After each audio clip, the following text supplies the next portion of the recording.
Hey everybody, Marvin Weisman here from the Weedkend show. This is Art right here in downtown Mexico City. That's right, and we are with Don Julio. Not with the tequila guy. This is the Cañamo guy. How you doing, Julio? I'm fine. I'm happy to have you here, guys. You're more than welcome here to Cañamo shop and the little museum of hemp and cannabis. It's amazing, no? And Centro Histórico is such a magical place in Mexico City. I see they're doing a lot of reforms and fixing streets and blah, blah, blah, but still it's very special, and you have a Zócalo nearby, and where you're located, Madero, it's just for street walking. There's no cars, and it's really nice to walk, and you have a fantastic space here. I can't wait for everyone to come and check this out. And Cáñamo, how long has the magazine Cáñamo been around? Cañamo magazine has been around for 22 years in Spain, 14 years in Chile. In Mexico, we're about to get 6 years old. Wow. And in Colombia, we are about to be 4 years old. Nice. And you're involved only with the Mexican project, or? We are in charge of the Mexican project, but we also collaborate in different ways with the other editions. With different ways? Yes, we share content and we share knowledge. Of course. That's beautiful. And you're also involved, you're the organizer of Expo Weed. Yes, Expo Weed is our cannabis trade show that we have in Mexico since 6 years ago. Now with the pandemic and everything that has been happening, we had to reinvent ourselves in the way that we can keep going with the message and the work that we do, but also not taking risks because we want to be alive for a while. That's very true. That's very true. And how do you feel about the next Expo Weed? It's soon, no? It's coming up in March? It's next week, isn't it? Oh, it's next week? No, actually, we because of the pandemic, we had it programmed by the end of February, but we moved it to the end of March. Okay. So people, so more people can come. Now the vaccination process started in Mexico. Hopefully by then people will be vaccinated and we will have a more a better experience. So you're expecting a lot of old people, because those are the only ones that are going to be vaccinated by March. Actually, to Expo Weed comes a lot of old people It's and awesome. young people. They're very interested. Yeah. Yes, it's amazing how people like older people became interested in cannabis after it's becoming legal. So like the prejudice is going down, and the people is willing to have a new experience, a new healthy experience, because you know that cannabis helps in many ways. So people that feels pain, people that can't sleep, can be helped by cannabis. Yeah, definitely. Actually, I was surprised when I did 2 of the walks from the Senate to the Angel, and so they do protests here in Mexico about like legalizing cannabis. And in 2 of them, what I was surprised about was that you were walking down Reforma, which is this big street in Mexico, and there was people on the sides just watching, and they were like supporting us. They were like, yeah, and they were like old people going like, yeah, I support you guys. And I thought that was pretty surprising and very nice that older people that you would have thought like, oh, they're going to be against it. Well, it's like we were talking, with Lorena when we had her on the show. I don't think it's the people, el pueblo, that's not ready. Yeah. It's the government. Yeah. And I don't know why they're waiting, because we're in such a bad economic situation. I mean, the idea of the cannabis industry is not only for us cannabis lovers that we like to get high. No, it's what Julio's talking about. There's so much medicine, so much amazing things that can come out of this plant, so much work that we can give a lot of people. And, it's very important for the economy of Mexico that we do something. Absolutely. Is it time to take the economy back, and cannabis is a wonderful tool to make money. And we see it with our neighbors, with the USA. Exactly. We don't have to go very far away. It's right around the corner. And you can see how much tax money has benefited the USA through cannabis. Yes, and it has to be always together with information, because of course there is a lot of ignorance around cannabis. So we also have to educate people in the same at the same time that we continue with the message that we Yeah, and that's that we what send. this space is for, the Weedkend show and Tiempo de Cannabis and all these new spaces that have been, opening up because we want to educate. I agree with you. I think it's the most important. I'm educating my mom as we speak because, for 101 years, they've been lying about a plant. So, but slowly but surely, my mom is, I can tell she's investigating and looking into it, and she sees all the people that I'm surrounded, like you and Lorena and Yangsu and all these amazing people that are fighting for a plant.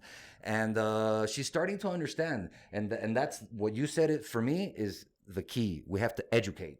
Yes, something that we like here is that here people can come and learn about the different uses of cannabis. We have textiles, we have paper, we have plastics, we have food, we have medicine, we have cosmetics, and everybody's welcome to come here here for free and learn. Of course. And so everybody that goes through that door goes with a different idea about cannabis, about what they knew about cannabis. Yeah, for example, the now Levi's, even though I'm not sponsored by them, but I'm very proud to announce that they have their new line that's 50% hemp. Yeah. And they're promoting the hell out of it. And they only talk about sustainability and how you take care of the planet. And there's another example. I've always been saying it's all these big players that have been lying. Like the pharmaceuticals and the alcohol and tobacco and the and the clothing industry. And no, man, hemp and Cañamo is very... Me pasas un tenis de Adidas. I will show you a sport shoe made by Adidas, made out of hemp. So there you go. So people can see what are we talking about. I got my Adidas. And we mentioned this on the last podcast, but this is from China. These materials are made from China. It could be made in Mexico. They could be producing, fabricating. Of course, especially. We can make everything here.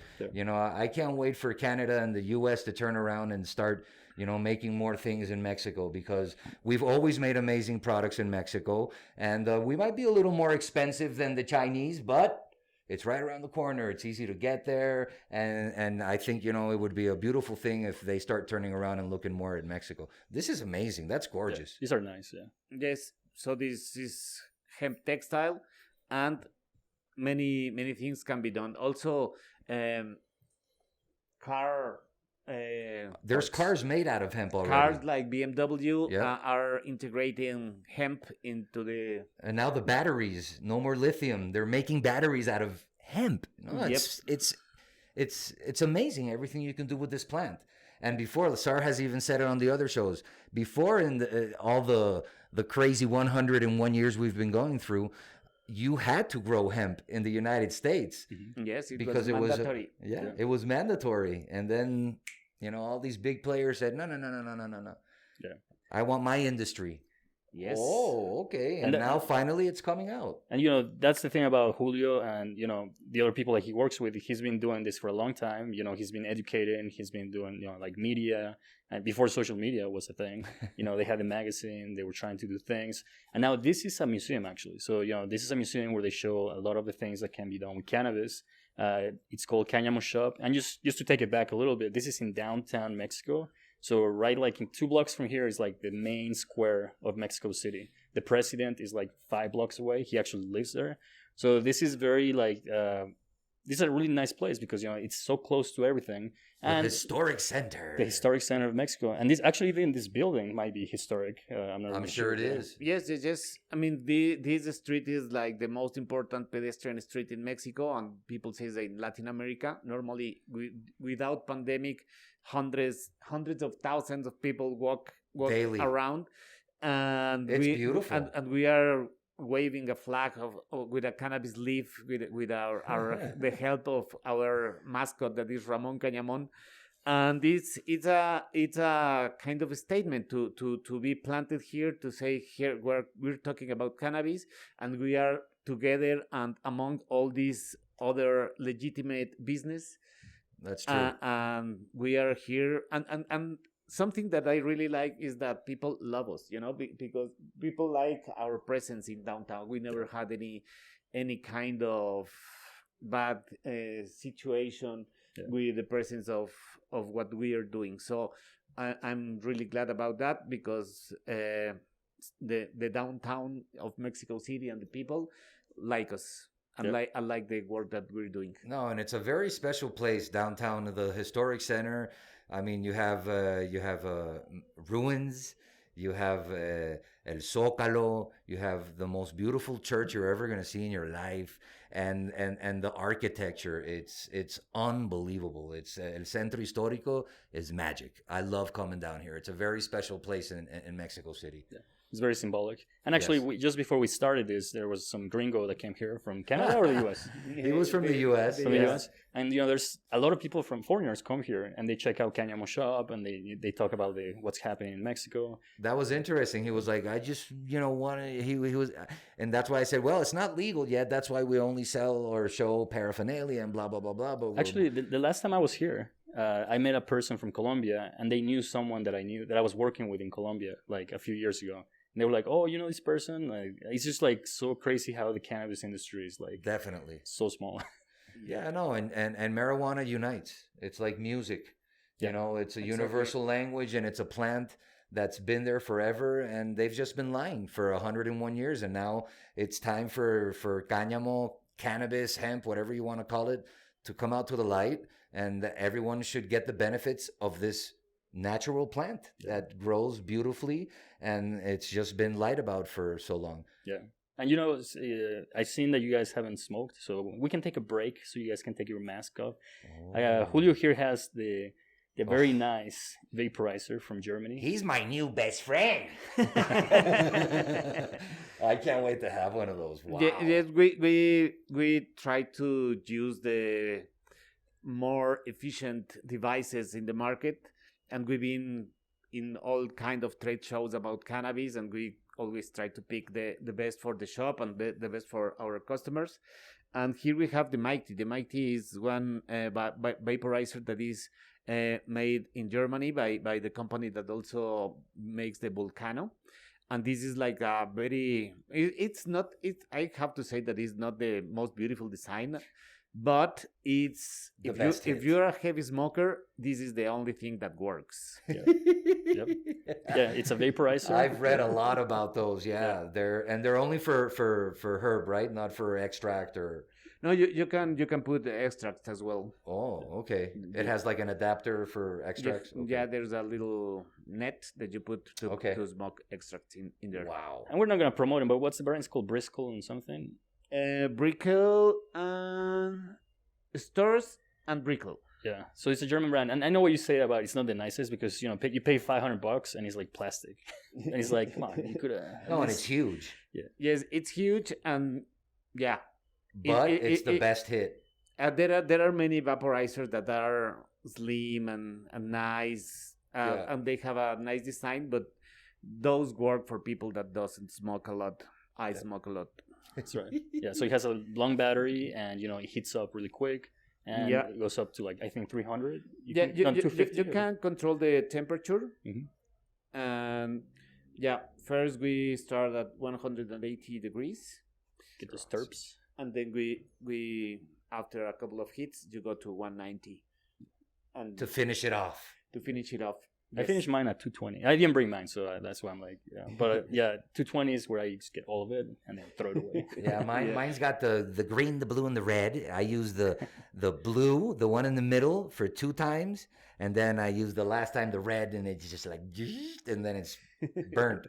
But yeah, I like vaping flower. It's so different than when you carb it. I think it's a very nice way to taste all the terpenes and all the flavors that the flower has, because when you burn it, many things are burned together.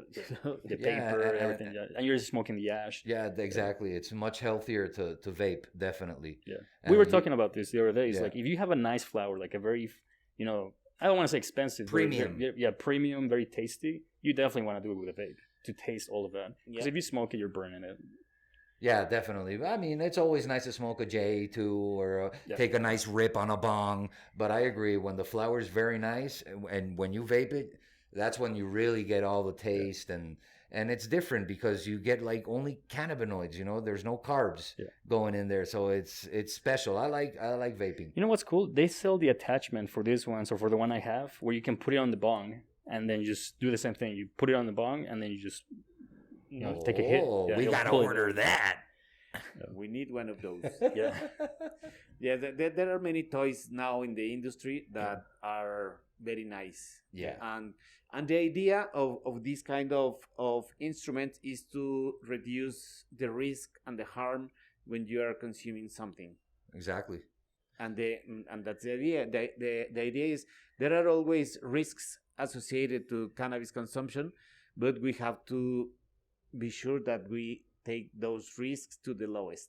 Yeah, of course. I mean, and that's the beauty of studying the plant the way they're studying the plant, you know, because every day they discover new benefits and new things and the better ways to consume. Because yeah, definitely any act of smoking obviously is not the greatest thing. So now there's so much edibles and so many, you know, different ways of consuming THC for people that don't smoke. And I think that's great because not everybody, even if it's a vape and it's not a joint, you know, I don't want to smoke. I don't know how. I don't want. So you can you can eat it, you know, or drink it. And I think that's amazing. You know, it's really come very far. And I think it's just getting started, actually. Yes, there are candies. There are many forms of ingestion that are attractive, for sure. We were talking about it. There's patches. There's inhalers. Like inhalers is different. You know, it's like sprays into your throat and then things like that. So yeah, very many different ways. But let's take it back in the day, man, to when you first started smoking cannabis. How did it happen? How do you come up to it? Was it family, friend, or? Yeah, actually, I was living with my family, and my brothers used to smoke, and I had a close relation to with cannabis your older brother since I was a kid. I didn't smoke, but I learned by observing how they behave when they smoke, and I have to be honest that I never saw any bad conduct of my relatives when they smoke. I saw doing stupid things when they drink, but definitely, but never when they smoke. So I learned the difference. First, you saw the difference when I was a kid. I grew with all the prejudice that is around cannabis because I saw people around my house smoking weed, inhaling glue, drinking beer in the streets, and the smell of cannabis, it was associated to low life people. Yeah. And then I discovered somehow that my relatives were smoking. I thought that they were low life people, and I was shocked, you know. But they, with love and patience, explained me their vision about cannabis, and I embrace it. I been with them many years. We were living together, and I decided to smoke when I was 16 in a very nice place in a ranch where my family is from, and we went to the local school. It's rural school. Yeah. And I was there with my brother and two cousins, and we smoked a joint, and I really liked it.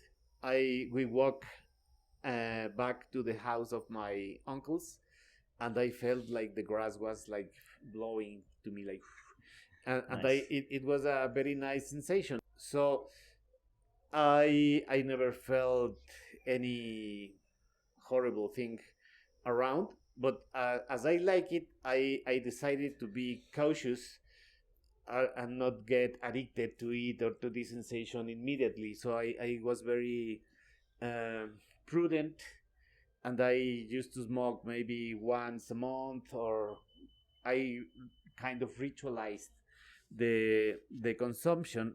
And then when I became a little bit older, I started to smoke more around 18, and I got in trouble I With got the in law trouble or with your family? with the law, My family. and then my family. Ay, ay, ay. I was captured in a police control in the highway of Mexico. I was together with some friends, and we were smoking weed in the car, and we were stopped, and we were taken to jail. So they brought us to jail. That's so sad. It was sad, but it was, how can I say, enlightening somehow. Of course. Because the first thing that they did, they cut our hair, and after they cut our hair, they gave us a joint. What? In the, let's say, you are in jail, and then there are guys like interns that are also kind of security guys. Yeah. And they brought one of these security guys to take us to the hairdresser. Oh God. Yeah. And they cut the hair, and then he asked us, "Hey, do you like weed?" I said, "Yeah, that's why we're here."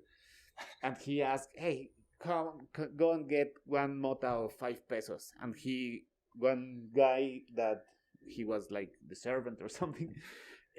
He was the bitch. Yes, the monster, they say in the El monstruo. el monstruo Ay. in jail language. And he came back with a little package of weed that it costed 5 pesos to them, and then he unrolled a cigarette, and he rolled a joint, a very thin one. That's why you understand many terms after you been in the joint. Yeah. So we smoked the joint. Yeah, like right there, you know. Yeah. So I was very confused. Of Like, course, why they just you, put why, me why, in why you here. bring me here? Because I smoke weed and you give me weed. I mean, what's the That's point? crazy, man. And that made me blew my mind in different ways. And after they put us in a cage, my father at that point, he was taking care of our defense. He was a lawyer, and he fixed somehow with the people of jail that they don't put us with where all the new guys go, because they rape you. They don't just cut your hair. Yeah, they do whatever they want with you. They pull your hair. Yeah. Julia, ven. So they put us in a safe cage that it was with, I don't know, 4 or 5 guys. Yeah. And then we started to talk, "Hey, why are you here?" and stuff like that. And then one of the guys asked us, "So you like weed?" I said, "Yes." "So you want to buy weed?" I said, "Here? I don't get it, man. Is it possible?" "Of course." "How much?" 25. "Okay." "And there's no trouble?" And they said, "They can put you in jail, bro." You're already in jail, man. Might as well get high. So it was even more confusing for me. Wow. Yeah, I'm confused right now. That's crazy, Julio. The whole thing was very strange. But we smoked the joint. We had the conversation with these guys. We learned about their stories. You spent only one evening? Only one evening, Okay. thanks God. Gracias, papa. And the next day, we had a short God. judge. A short trail. Yeah. A And rapid trial. Yeah. Yes, and then they let us go by the afternoon of Tuesday. So I was only from Friday to Tuesday, but believe me, that was more than enough. Yeah. To I be believe sure you. that I will be never in a place like that. Wow. Yeah. And how old were you when that happened? I was 18, 18. Okay. so that was more than 30 years ago. Okay. But then later on, just so you guys know, Julio is very well known in Mexico and actually in the world. And there's a reason for this, and it's because there was a movie that came out, right? Oh yes. So when after this happened, I became interested in cannabis in different ways. I heard like a rumor that there was clothes made out of cannabis, and I said, okay, maybe it's real. And then I started to do some research, and I realized that it was real. And it's been around forever. Yeah. Yes, and some friends that knew that I was a cannabis aficionado gave me one book. They traveled to LA, and they brought me this book that is called The Great Book of Hemp. Okay. And that book totally changed my mind, because I was certain that all the things that was for me a rumor at that point was real and was already in a book, So I saw this as a big opportunity to educate people about it. So I bought a bunch of books, and I started to sell them through my website. Okay. I had a website like promoting hemp products and promoting cannabis culture that we had at that point. And yes, I started to sell some hemp products here in Mexico City. And then I gave an interview for a newspaper, and they said the address of the shops and my name and everything that I asked them not to do.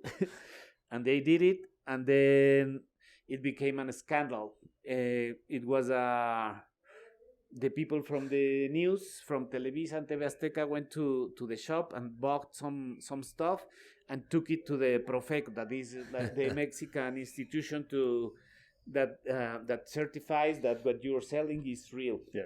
So they were so ridiculous that they cut it a piece of a backpack, and they burn it and smell it to see if it smells like marijuana. And as I saw the terrible ignorance that we were having, I am a filmmaker, so I decided, okay. And here, sadly, in Mexico, we are educated on TV. People learns how to love in telenovelas. People learn how to live. En Venezuela their también, life. papá. They love novelas in Venezuela. Oh my God. And so I thought that it was a good idea to make a documentary to make people learn in an audiovisual way how cannabis was seen in countries like Spain, Italy, Switzerland, Holland, of course. So I traveled in the year 2000 to Europe to shoot this documentary. Okay. And then I knew a lot of people from the Madrid Association of Cannabis Studies. I met the people from Cañamo magazine. I met activists. I met growers in Holland. I met owners of shops in Switzerland. And I became friend of everybody, because it was maybe curious or fun to have a Mexican around trying to learn about it. So I brought a lot of material. It took maybe 5 years to finish the whole movie as you can see it now. But it represented a lot of credibility somehow for the things that we were doing. And when I was doing the documentary, I came back to Mexico with a lot of ideas and a lot of knowledge to develop in Mexico, but I didn't have the balls to say, hey, yes, let's legalize marijuana. I know how. And then I sell, as I was telling you, I was selling books through my website, and my partner, Leopoldo, bought a book, and we talked about the need of developing a new activist movement around cannabis in Mexico. And I said, I have the knowledge, but I don't have the balls. He said, I don't have the knowledge, but I have the balls. So let's merge. You don't have balls? You born like this? Is this like something in your family? What the hell? No, I have balls, but I want to keep it in its place. No, and you want to do it the right way, because it's tricky. It's not easy to get to talk to the right people and get a movement going. I mean, wow. We grew in a time of Mexico that all the political things were shut down, or a strong regime of, how do you say, of repression. Yeah.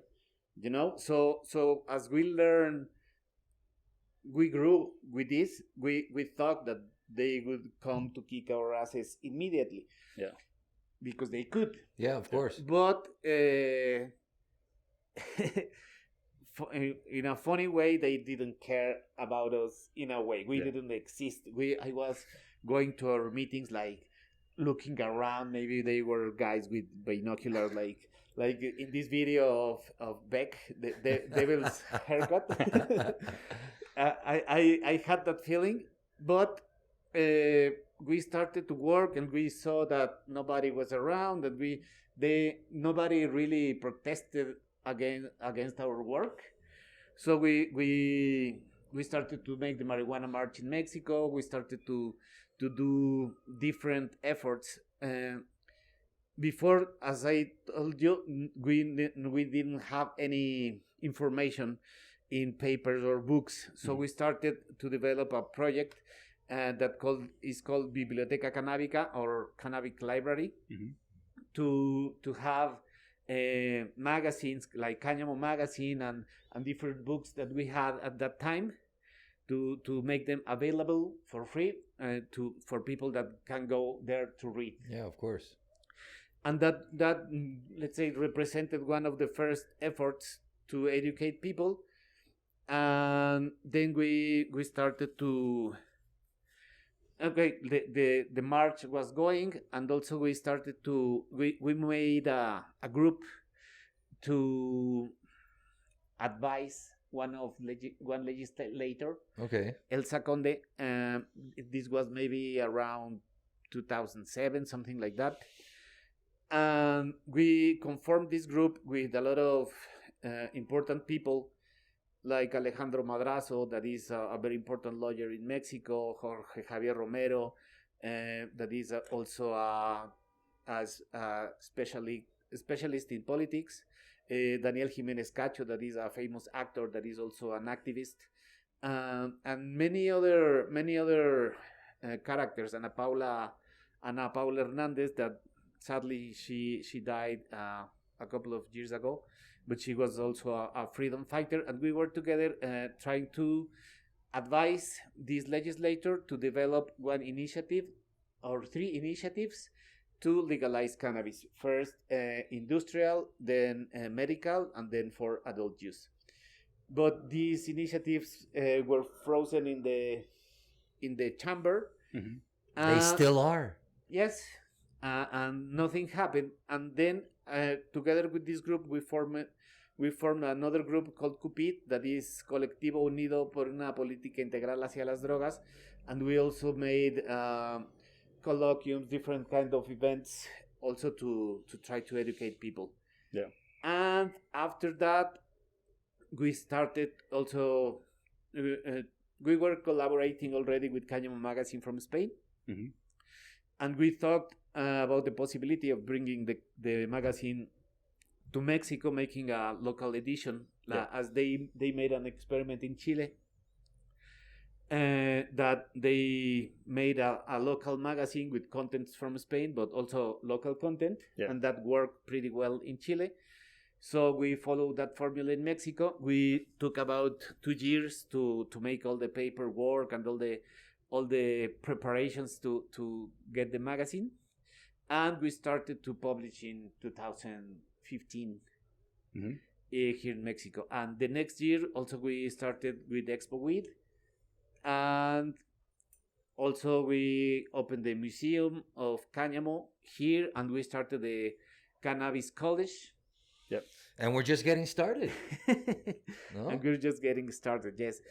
So we try to provide to the population all the tools of all educative tools that are available, our reach, yeah. So people can learn and people can change their mind, and we can use this plant as it should be used, or como se dice, aprovechado. Taken advantage of. Yeah, because it really is a very special plant. like you just said, I mean, you guys wanted to start first with, construction and clothing, and then go through medicine, and I don't think there's a formula. I think the way to go is boom, let's do everything, because there's so many different things you can do with this plant. Yeah, absolutely. And because sometimes they're like, okay, let's do medicinal first, and it's like, no way.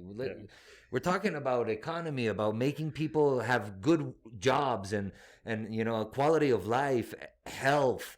I mean, it's amazing everything that you can do with hemp, and it's got to be everything. I mean, if they keep playing the way they're playing with us, it's gonna take forever here in Mexico. Yeah, absolutely. And when we talk about education, it's not even like really like in-depth education. It's just even basic information about cannabis people don't even have, which you guys have been building up, giving more information. And I do believe that there's a lot. Well, of course, there's a lot more information now than there was before. So a lot of people might think like, oh, education, like it's really hard. No, it's just knowing that it's a plant. That's education right there. A lot of people don't realize, put it together, that what you're smoking came from a plant, and that plant can do many other things, just like agave, maybe it's not so much education, it's talking. Yeah. It's talking about cannabis. Yeah. The way you talk about a beer, the way you talk about any alcohol or any cigarette brand, they've been legal forever, and now it's cannabis' turn. Yeah. And it's much healthier than alcohol. It's healthier than cigarettes. I smoke cigarettes. I always say that. I mean, we need to legalize this plant, not just in Mexico, everywhere. It can change the planet. Yeah. And what's the point to forbid a plant? Plant is from nature. It's going against nature. Exactly. Yeah. Even for the religious people, why did God put it there? Yeah. I mean, he did. If God put that plant there, he did not put it there for it to be demonized and not taken advantage of. And also, as a curious information that I give to the people that comes to the museum, is that the first Bible was printed on hemp paper. Hello. Yeah. I mean, those were my people. And cannabis is in the Bible. Yes, it is. As an oil to, I don't know the word, but as an oil to rub. An ointment. un oleo, un oleomento, ¿no? Algo así. Sí. Bueno. Yes, so the cannabis has been there, has been accepted forever, and we are just victims of the misinformation that has been spread for more than 100 years, as we say. We had a podcast where we talked about it, which is, it's been 8,000 years that there's history of humans interacting with cannabis, whether it's for, medicinal, whether it's for food. They found, like in China, but like thousands of years, 6,000 years ago. No, 8,000 years ago. Exactly. 6,000 BCE. That's where they found like seeds. People were cultivating it. So, out of the 8,000 years that the humans have been with cannabis, only 100 years has been prohibited, and it's about to be, hopefully not prohibited anymore. So it's a blip in the timeline of cannabis and humans. Yeah, ridiculous. It's like people will laugh about us in a few years. How can you? Why? I agree. I think it's crazy, and like what you said is so true. It's 8,000 years. Everything's okay. 101 years of lies, and you're going to see in a few years, everyone's going to be laughing and saying, what happened? And it's what I've been telling you. It's all these big players. It's big pharma. It's the alcohol industry, the tobacco industry, the clothing industry. They're like, don't legalize it now. They want to legalize it because they're in. Yeah, because, yes, absolutely. And that's what they've been waiting for. Exactly. And now is time for cannabis. Let's face it and let's do it. Yeah. It goes back to what we were talking about before. Is like, the more you get away from nature, the worse thing gets. And we're not just talking about cannabis, where people don't realize that it's a plant, just like any plant that you can use for many things. It's like the same with food. Like we're getting away from food where we don't even know where it came from. Like we don't even know what we're eating. And when that happens, like bad things happen. We have worse health. Like we're eating bad stuff. We're getting cancer-giving things. So it's like, I think cannabis is going to start this movement. Well, it already started, with organic movement and all that stuff.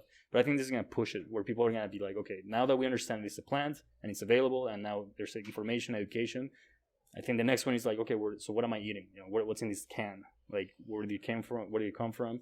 And I think it's just a return to nature, right?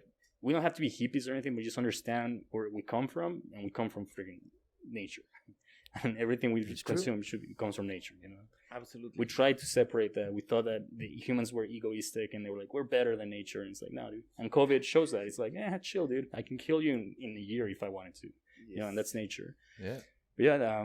And that's one of the reasons why so many people have been getting sick. It's because of what we're eating, and because we don't have a healthy endocannabinoid system. And, you know, and we have an endocannabinoid system, people. I mean, it's proven. It's science. No one's making it up. So, I mean, I'm not telling you to become, you know, a stoner and smoke and be, you know, buzzed all day. No, you can consume low levels of THC or none. You can use CBD. There's so many benefits that, you know, that can really help millions and millions and millions of people have healthier lives, you know? And it's amazing that what we were saying, it's a plant. It's natural. It's there. Yeah. Why? You know, why are we so, you know, against this plant? No, people, it's wrong. They've been lying, and we have to legalize now. Yeah. Absolutely. It's urgent. Yeah. And usually after that question, we have, you know, after we have the question, like, when do you first consume cannabis? Our second question is like, are you out of the closet? Do people know? But I think it's pretty obvious that, that everyone knows that you. Yes, I was a closet stoner for a long time. But I think that after we started with Cañamo magazine, also in the March, I speak in front of the people. That's when the balls like dropped. That. Yes. He said, now I have balls. I have my magazine, and let's go kick some ass. Yes, but now, in this situation of pandemic and shit, I don't care anymore about many things, you know? I mean, just being safe. And I don't, how do you say, I am not embarrassed to say that I've been in jail, because it was a total injustice to put in jail some high school students, you know, when they are trying to learn. There's still people in jail 30 years ago life. Because they had marijuana, and it's like, what are you doing to these people? Yeah. I mean, And something really sad is, for example, that people that used to persecute cannabis in the States now is in the industry. Oh, that's what I'm saying. It's all money. It is. Now everyone is going to be, I love cannabis because you can do everything with cannabis, but all of them, dude. I don't want to say names, but all of them. But I put 100 people for cannabis in jail. That are still there, you know. Oh yeah, definitely. I mean, we don't have to go too far to know that Biden was one of the ones who had like a really tough policy in the 90s. He voted for those tough policies for criminalization, and now he's the I mean, I guess this is the right thing, right? Now he knows. I mean, now there's pressure from a lot of society, and the education is there, the information is there, the money is there. Yeah. So now he's switched stance, right? So also Kamala Harris, the vice president, she was very tough on cannabis offenses. But, you know, hopefully it's a change, and this can happen in Mexico, and it can keep happening in other countries too. And, you know. But sadly, it's politics, and it's not common sense. There you go. Exactly. And, you know, that stigmatization of users of cannabis, like, you know, people don't want to tell them that they smoked, or even if they got in trouble, that they went to jail, but they got out. You know, you were only there for a day, so 24 hours. So it's like a lot of people are, like, stigmatized when you tell them that you went to jail. And I think this is also related to people that go to jail for other things, and people stigmatize them. And they're like, "Oh, you went to jail, you did it," and it's like, "Dude, what the fuck? Like, I didn't pay my tickets." Or when you want to get a job in some places, they ask you for a letter that you haven't been in jail or something like that. Antecedentes no penales. So I understand there's bad stuff, you know, there's violence and stuff, but there's also stigmatization of like reos, or what they call them, like people that went to jail, and I think that also has to ex-cons. There has to be more talk about that. And just the matter of calling somebody marihuano in a despective way. You call marijuana to one guy that is drunk in the street, in the floor, you know, he's sleeping, and that sucks, you know. And I think that we're also making a movement to, how do you say?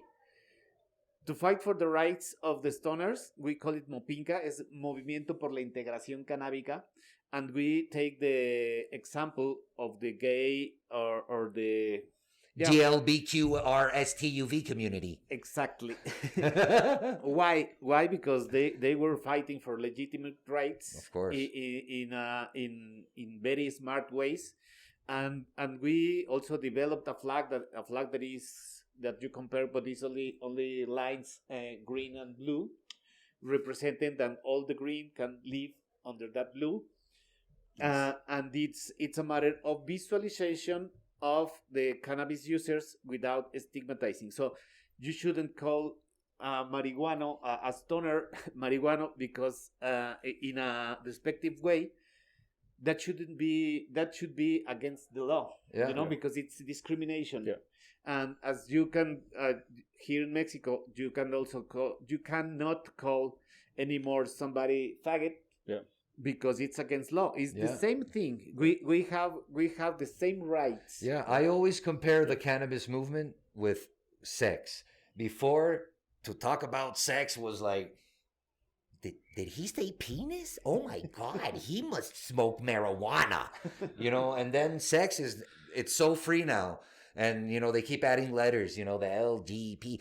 It's beautiful. Everyone should be able to do whatever they want. Yep. And the same thing is with cannabis. I mean, now that everyone talks about sex and there's series on every channel about transgenders and homosexuals and amazing. That's because people now understand and they got educated and they accept it now. That has to happen people that has to accept that there is different people. Yeah. No, and that's the point. And there's a spectrum, yeah. right? There's not just left. We're right, all the black, same. white, We all come from the same place, Yeah. and religion and color and all that crap. It shouldn't separate us, but everybody's different, and we should be able to respect each other and respect each other's likes and dislikes, and be able to live together in harmony. It shouldn't be that difficult. Yeah, exactly. Yeah, there's always greed. There's always politics. There's always someone trying to Definitely control everything, right? Yeah. But we're moving in the right direction, right? So, Is slowly, this the year? it's very Is this slow. the year? Better be. Is it 2021? My, What do you feel? My heart has been broken so many times that I don't believe anymore. So I say, as some of my Colombian friends says, is legalize it yourself. Yeah. It's legal. It's legal. The Supreme Court has the order to say that you have the right to develop your personality. That's and right. that includes cultivating cannabis. Yeah. So, And that the current laws infringe on your right to exactly. express that. So if you don't use your rights, you will lose them. Yeah. You gotta fight For your right Exactly. to smoke weed. No? Yeah, Well, Beastie Boys. Exactly. Yeah, actually, I'm very comfortable, like, not only saying that I smoke cannabis, but like that I use cannabis. I actually don't use, like, also the term, you're a fucking Pacheco, or you're a fucking, like, marijuana and things. The other day, I live here in downtown, so there's a lot of people living in the streets. And the other day I was walking by one, and he was just sleeping, but, who knows, he could be drunk or whatever. And some lady, like, with her daughter, she was like, oh, yeah, pinche marijuana. And I was like, bitch, I smoke cannabis. Like, what the fuck? Yeah, it's a taboo. It's something we have to work on, and that's one of the beautiful things of what Julio and his partners and everyone that he works with have been doing for a long time now in Mexico is opening people's minds, and there's a lot of Mexicans that want it legal. But also, I think that there's a responsibility when you are a user. Of course. Because also you have to give Set an users example. a good name. You Yeah. know, if you behave like an asshole and they smell the weed, then they associate your asshole behavior with weed.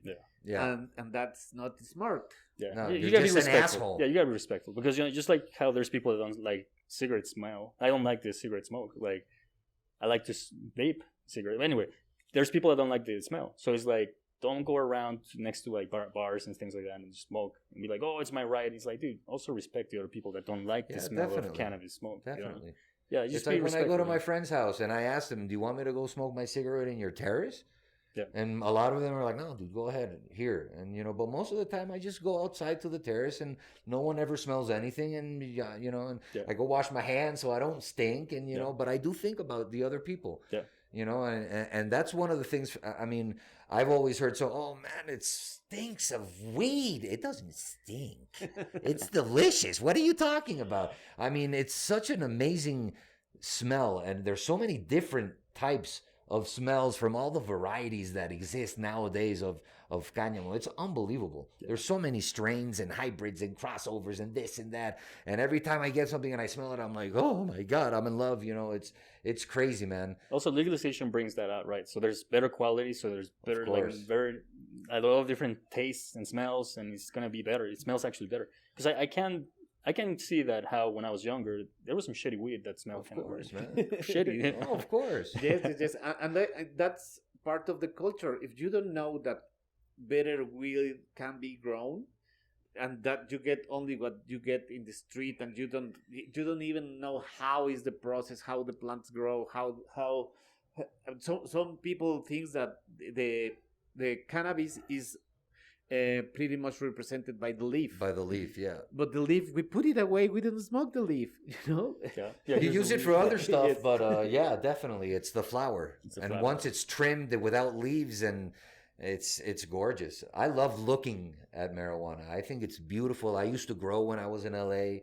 I had 50 indoor plants back in the 90s, and what I most enjoyed was going inside and being with the plants. Yeah. Because it was amazing to see them grow and see them develop, and that was back in the 90s. And I see nowadays, and the only thing that's changed, it really is the carbon filter, because my house smelled like a skunk, man. It was awesome. I love how my apartment smelled in LA, man. But yeah, it's amazing, and I think that's another beauty of what you just said of, do it yourself, grow your own weed. And you know exactly what you're smoking. If they don't want to legalize here, we at least should fight for our rights as individuals and be able to have a normal life with cannabis involved. Yeah. Let's normalize it. Yeah, definitely. I think that's the legalize most important. Legalize it, normalize it. Hey, yeah, I was gonna tell you, we're gonna wrap it up. But what do you see? I know the pandemic has changed everything, but what do you guys see if it does become legalized?